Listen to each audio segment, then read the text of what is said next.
We start a new week on the morning show with some information for the city of Richland Center and surrounding areas. Mayor Karin Tepley is in for her monthly visit with us, and also she's brought along Jody Meaden, Director of Parks and Rec in the city of Richland Center. It's about that time to start talking about that. So good morning, Karin. Good morning, Phil. Thanks for having us on. Nice to have you in. What a beautiful weekend we had in Richland Center. Yes, gorgeous. Can we get about 5 or 7 of those in a row? Well, yeah. Now, you as mayor, you should be able to get a little pull so we can have nice weather for the rodeo. And I have to bring out that magic wand again, right? And we have Thunder in the Hills coming up the end of the month. So a lot of things this month in Richland Center, right? It's summertime, right? It's great to have Jody here with us.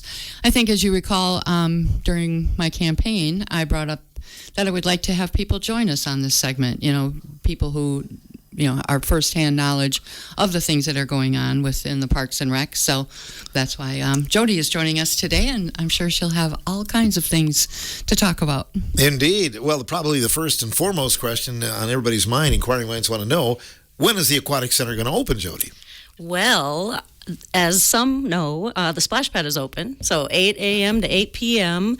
You can hit the timer button and have lots of fun. That opened on Friday, so we were really excited about it. We've got the new shade project that once those fences come down, you can enjoy the shade. And the pool, we've got lifeguards training all week. I just visited them this morning.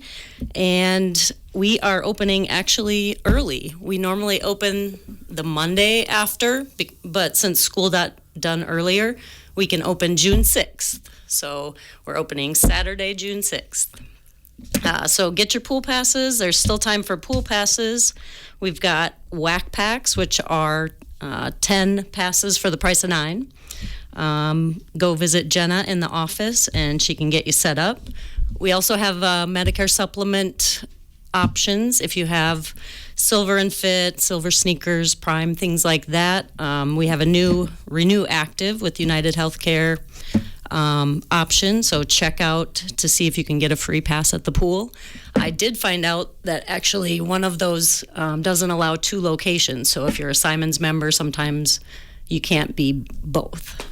Oh, I see. For your insurance. Yes, for your insurance. You can certainly go to both. But you can go to both, but you might not get it for free. But senior citizens and others use it a lot before it officially opens in the morning, right? Yes, we have a 10 a.m. to noon. You can walk the lazy river. I have a lot of people that do that every day that love it. Can't wait to get there. Even when it's the end of the season and everybody's freezing in their sweatshirts, they're like knocking on the door, can we get in? So it's great. There's a lot of participation in the lap pool as well. So that's 10 to noon, Monday through Friday, and then open swim, noon to 6.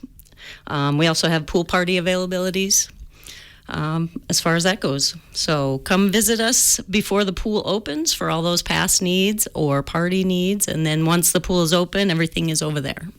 When you open up on the 6th of June, then are you open up pretty much every day, Jody? We're open every day as long as it's not bad weather. So we're hoping for not a lot of rain this year. But yeah, Monday through Sunday, we're open. Saturday and Sunday, it's 12 to 6. So there are pool party availability, 10 to 12 in that slot. We get a lot of those, actually. So that we've kind of talked about doing the river walking before that, but right now we're doing pool parties then. And then lifeguards, as you mentioned, you've given so many young people that first work opportunity over the years. Yes, definitely. That's a big, big job for young kids, 15-year-olds to have that responsibility. That's pretty huge. So it's a great way to kids, for kids to get their feet wet. Uh-huh. I like that. Yeah. Yeah. So they're in there this morning, and the bath water is like 84 degrees. So they're probably pretty happy. I bet they are. Yeah. But other events, certainly lots of kids have helped out over the years, young people to help out all of the park programs, right? Oh, yeah. We've actually got a board up in this behind the front desk in the lifeguard area with all, maybe not all, but lifeguards going back to before 2012 when I started at the Park and Rec. So we've got everybody's name kind of scribbled on the board. So that's kind of cool. We saved that from the old pool. Very perfect. All right. But, So yeah. then, as far as summer activities, all of the coach and pitch and all those things, are they starting soon? Yep. All of our sanction groups have already started, like baseball, softball with RCYBS, and Rary's had their season. But we do have the youth rec programs that are, we've got 9 weeks of camps, and we also have some special events along with that. So June 6th, not only we open the pool, but you can, the morning of at North Park Pond, you can come to the fishing derby and do the Cops and Bobbers fishing derby. That is 8:30 to 10 a.m. and there's door prizes and awards for biggest fish, most fish caught, things like that. We've usually bring in 100 kids out there fishing, So I was told to make sure to say pre-register because it makes it a lot easier when you get there. You don't have to fill everything out. So pre-register and bring your own bait. So that was my orders to tell. That's great. And what time does that start again on Saturday? Registration is 8 to 8:30, and then fishing is 8:30 to 10, and then awards are 10 to 10:30. And then if it happens to rain and we have to cancel, Sunday will be the rain date. So far, the forecast sounds pretty good. Yeah, I think so. We'll So hope that continues. yes, it was a great event last year. We've always done the fishing derby, but once we got the PD involved, it just seemed to have blossomed. So it helps to collaborate with other groups. No, it is, and I think we've talked about that before, but for youngsters to see the police people in not such a scary situation, that's a great thing, too. Yep, it's a great event. So yeah, we can get still signed up for rec camps, and they start June 8th. We have some special events, a kids' night out, that's our really popular parents' night out / kids' night out, June 19th. And then comes Thunderfest June 27th, and I am adding a pickleball tournament. It's an open doubles. There's 2 brackets. There's intermediate and advanced. So the intermediate is basically beginner to, you know the rules. You play, you go have fun. And then there's an advanced if you want to get really serious. And there's going to be lots of prizes for that. The Richland County Campus Foundation sponsored us with a community grant for that new event. So there's going to be lots of good prizes and lots of fun had. There's also a grass volleyball tournament that's new this year. And then, as always, Cheryl's putting on our euchre tournament. And that is a fundraising event. Half of the proceeds go to our Youth Rec Scholarship Program. So she does that twice a year. So that's a nice event for us. That will be during Thunderfest. That's all during Thunderfest, yes. So the pickleball tournament will be in the community center gym then? Or Only if rain. Only if rain. Okay. Yeah. Otherwise outside, huh? Outside at our park, at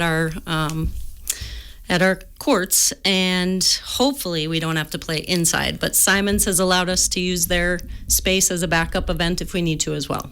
Okay. So And then the volleyball tournament will be... that will be out in the grass by the music, out by all the kids' games and things like that. Oh, okay. Because you do have volleyball courts, but We do, but they're not in that location. Nope, they're not in that location. We're also doing, it's a Coob demo.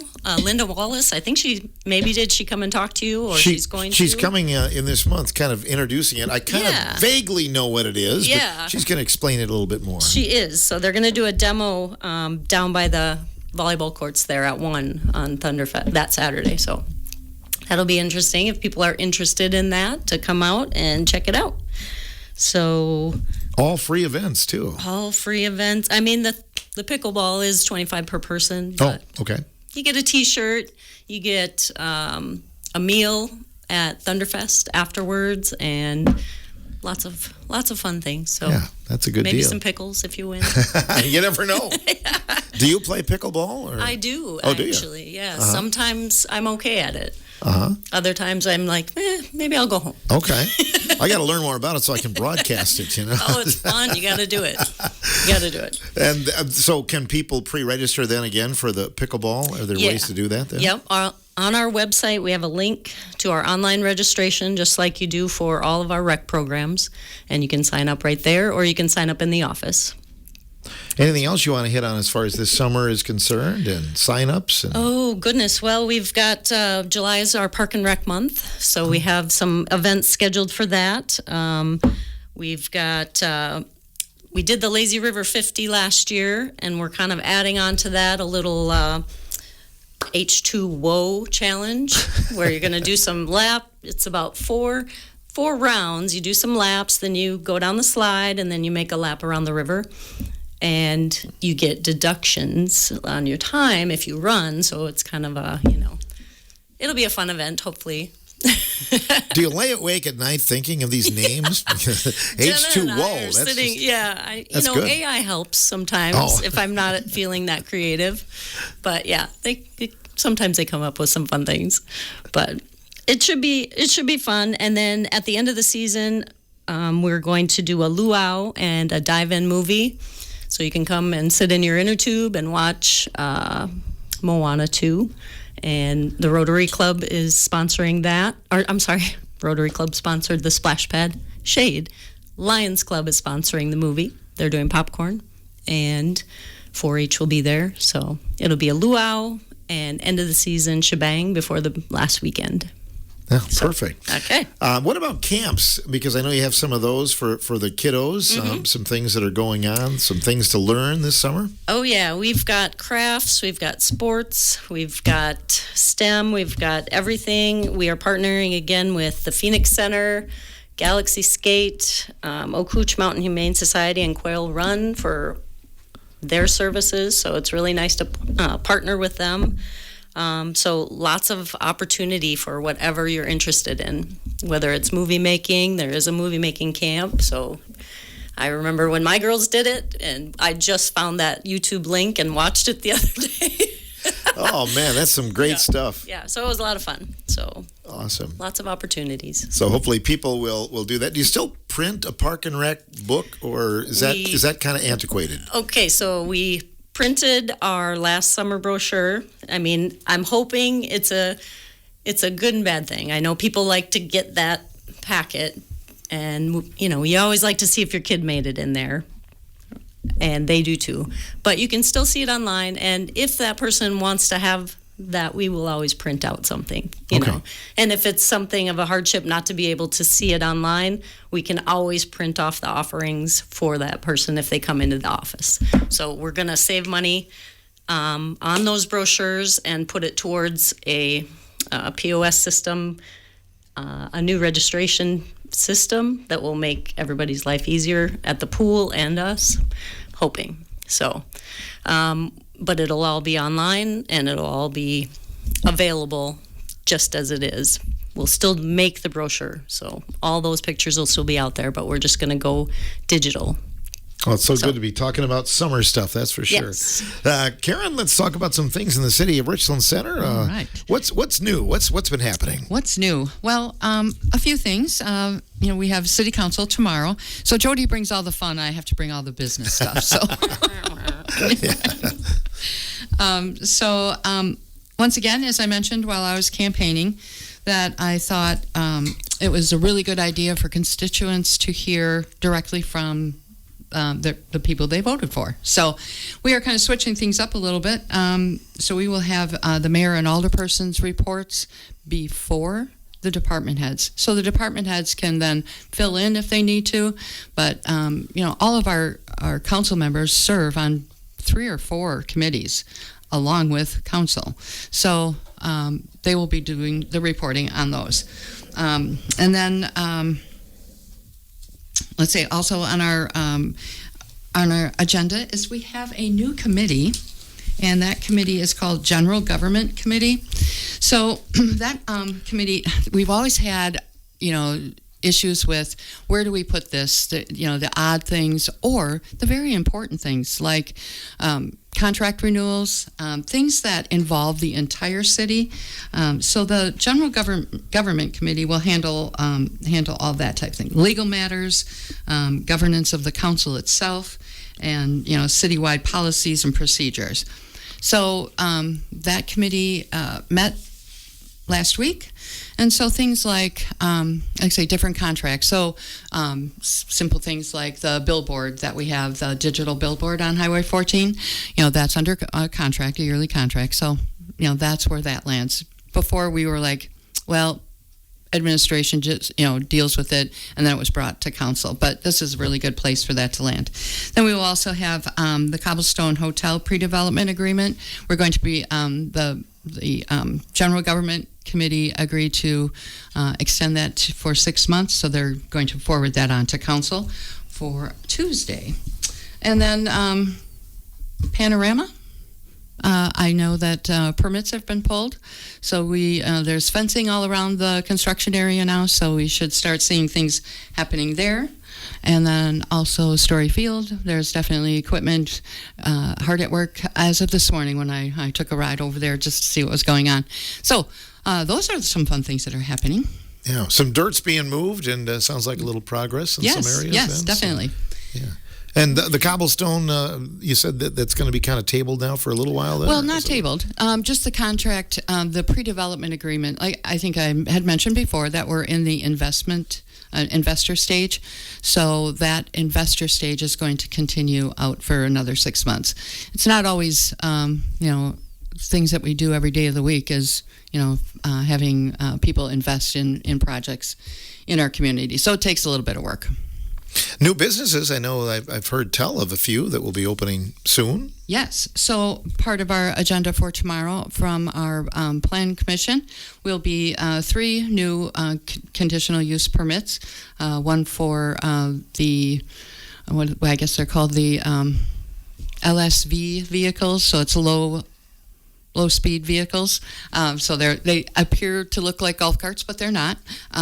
Because golf carts are not allowed on city streets.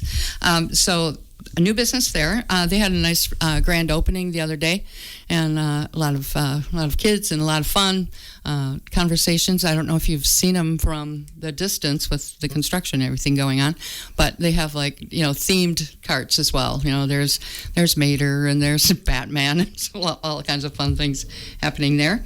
And then 2 businesses, one on Sextonsville Road, Gary's Mowing, and then another business on the corner of, I'll get the streets wrong, but it's on the corner where Bindle's used to be. So that would be Pine River Tire and Auto. So that's always exciting news. Yes, we like to have new businesses coming up all the time. So the Plan Commission handles some of that through the conditional use permits. With if we look back a little bit, because we talked about summer events coming up here, but you had a successful May. The Hub City Dirt Drags, they brought a lot of people to town, didn't they? Oh, they sure did. That was a very successful event. Heard a lot of good things. A lot of people had a great time. So, and I even talked to Chief Jones, and he said it was a good event. So there wasn't too many issues. So we always like that because then when the event comes back, which would be in the fall, we have some more fun to look forward to. Mm-hmm. Yeah, that'll be here before we know it. So right, time goes by really fast. It sure does. So anything else you wanted to talk about today, Karin? Just a couple of things. Construction on Highway 14, I'm sure everybody is very aware of. And just a little bit of an update. The road base has been installed. That was over the weekend, 28th and 29th. Concrete patches also being installed between Bowman and Highway 80. And then beginning today, they're doing the mainline paving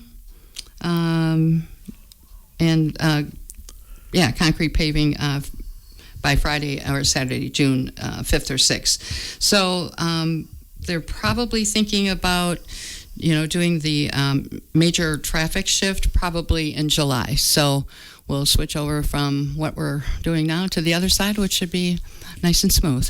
Mm-hmm. So that's something to look forward to. Just want to mention also, kids are out of school. Ready to have fun, but let's just keep another eye out for them in and around town. Yeah, you talked about smooth. I think we're going to really be pleasantly surprised when they open up at least this one section so we can drive smoothly down Highway 14. Exactly. We just want to caution people. I think I've had a couple of conversations with folks thinking that the speed limit should have been lowered in that stretch where it's 40 miles per hour. And conversation with the directors that are managing the site, they said The DOT said no, that's not necessary because these folks are used to working in areas with much higher speeds, 65s and all that. So they said they're fine. Just pay attention and keep your eyes on the road, not on your phone, and just have some extra patience. That's not something the mayor can do, though, right? No, Over the speed? no. DOT is state of Wisconsin is in charge of this project. So. The city's not in charge, the county's not in charge, it's the state. Mm-hmm. So state makes the rules and we just go along. In a construction zone, though, we should go a little slower, though. We should. And, once again, take a little extra time, leave a little early, have a little patience. I mean, I was behind somebody that was doing 25 miles per hour and, that's what they were comfortable with. So I just, stayed my distance behind and made the way. So, people will drive at a speed that they're comfortable with, and if they've never traveled the area or they're just coming through town, that can be a little scary. You don't know which way that lane is going, or can you turn right on red, or horns are beeping and whatnot. Mm-hmm. But it's hard to see sometimes. Yeah. I mean, it's easy to get in the oncoming traffic lane there in a couple of spots. It is, and especially when they switched it. That was kind of like, where are we going? What lane? But and so be mindful of that when early July comes, because they'll switch it again. But we're just so thrilled. I think the project's moving along great. The weather has cooperated, so that's another big plus for that project. But the next time we talk, the new or the revamped Quick Trip will be open as well out here. Oh, on 14. okay. I believe it's toward the end of June. I think, Okay. unless I've heard wrong, but I think that's what the talk That'll is. be wonderful. Sure. But they picked a really good time to do their work as well, because that would have been another area that you would have to get in and out of, and that would have added, more issues along 14. So they planned that well. Mm-hmm. Everybody cooperating. Yes. We also had news of a grant for the city auditorium as well. So that was big news in the city as well. Right. Yes. They are doing such good work at the auditorium. I mean, I drive around that corner quite often and can see all the work trucks and all of that out there. So I always want to get in there and get a little sneak peek to see what's new. But yes, they're doing some really great work there. And a new season coming up shortly. I think they're going to announce Correct. that. Yeah. Yep. Keep your eyes open for some more fun happening in town. Great. Well, we appreciate you guys coming in. Jody, Thanks, Phil. did you get over all of your notes that you made? Oh, gosh. There are a lot of notes there. I don't even know where I ended, so it's okay. Jody is We're always going. well prepared. Yeah, she is. That way I don't stutter. Yeah, no, you did great. So just check. There's a website where people can find out a little bit more of all the programs. Yep. City of Richland Center website. Go down to the Park and Rec tab, and everything is there. So I should get my swim trunks ready for Get them ready, Phil. June 6th. Yep, get them ready. This Saturday. We'll get ready for you. All right. And pickleball and everything. Do you play pickleball, Karen? No. No. Okay. I need some lessons. Okay. So Well, maybe Jody. The pickleball group is very, very good at teaching and being patient with learners. Oh. There's Easy Play that plays most days. You could join that group. Okay. Really great groups of people. Very welcoming all the time, honestly. So Awesome. if you're ever interested, just go down to the courts. Look up on their website, PB Fed. Oh, sure. Yeah. Mm-hmm. I probably didn't say that right, but I always get that mixed up. Anyway, check it out. Seriously, it's a lot of fun. Pickleball Federation. Right? Yeah, I think it Pickleball is. Federation. Mm-hmm. We drove by last night coming in from the lake, and there were people it was 9:00 that people were playing pickleball with the lights on out there. So Wonderful. it's really popular. So It is. it's as fun as you want to make it to it, or as competitive as you want to make it, really. So All right. Mhm. Okay. Exciting stuff. I guess I better put that on Better my I was list. going to Try say, yeah. better try it. Peer group pressure. Get on the She's group. putting the pressure on us. Yes. Thanks, ladies, for coming in today. Thank you. Thank you again, Phil. Have a good day. See you next month. Mayor Karin Tepley joining us, and Joni Meaton representing the Parks and Rec Department here in the city of Richland Center.